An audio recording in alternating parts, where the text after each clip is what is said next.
Here is the single column tied using a slippery bowline.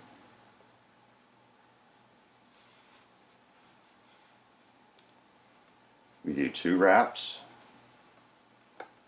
We've got our bite over here and our working end here. We take the working end, create a little loop. We take our bite, come over that, underneath both wraps of the band. We reach through this loop, grab our bite. We don't pull it all the way through though, and then we cinch down on the loop. Hold here and pull the working end like this. You grab this little part of the bite and you pull and push, collapsing the knot. And there we are. Fairly quick and easy. I only use this starting harnesses like Futos or TKs.